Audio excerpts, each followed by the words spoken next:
If you click this thinking, wait, did I really come here to watch a video about an onion sandwich? The answer is yes. It's ridiculously simple, but it nails what you want when you're starving. Crunchy bite, creamy mouthfeel, and zero wait time. Let's start with the bread. You could just use it as is, but here's one trick that makes it feel intentional. Cut out neat circles with a ring mold or even the rim of a glass. Why bother? Because presentation matters. If you want to eat something satisfying, you've got to feed your eyes first. That little effort makes a lazy sandwich feel like a proper dish.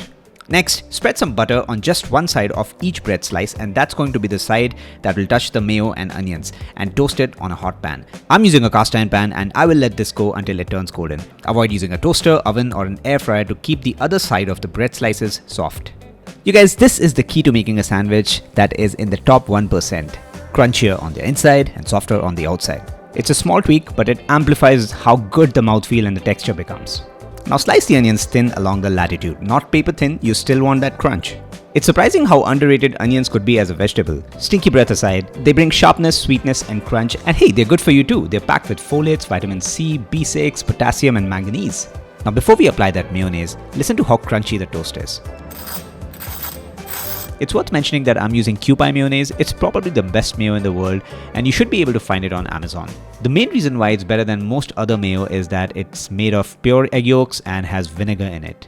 If you're a vegetarian and don't have Kewpie, I would strongly recommend mixing a dash of vinegar to what you have. Once the mayo is in, spread it out meticulously to ensure there aren't any missed spots. Then stack up the onions to a max of 2 layers on any one slice. Throw in a generous seasoning of salt and pepper.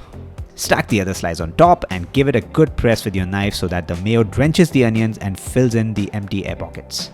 At this point, you could decide to go fancy and do this to your sandwich. Just apply the mayonnaise to the side of the sandwich and roll it in finely sliced spring onions. But I'll keep mine simple because hey, we're lazy right now. Now that this is stacked up, appreciate what you have built by cutting in and looking at the cross section. Creamy mayo, crispy onions, toasted bread inside.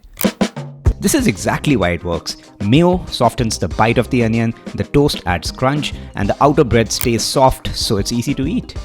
Like I said, ridiculously simple, but it's balanced in a way that feels deliberate. Let me take a bite and show you how crunchy this is.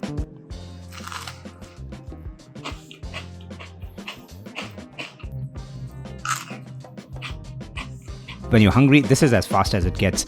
2 ingredients, a couple of small tweaks, and you have turned the simplest sandwich into something you will actually want to repeat. It might be the most underrated sandwich you have probably never tried. Now, if you want to eat healthy, better than restaurant weeknight dinners without living in the kitchen, check out this video. And thanks for watching.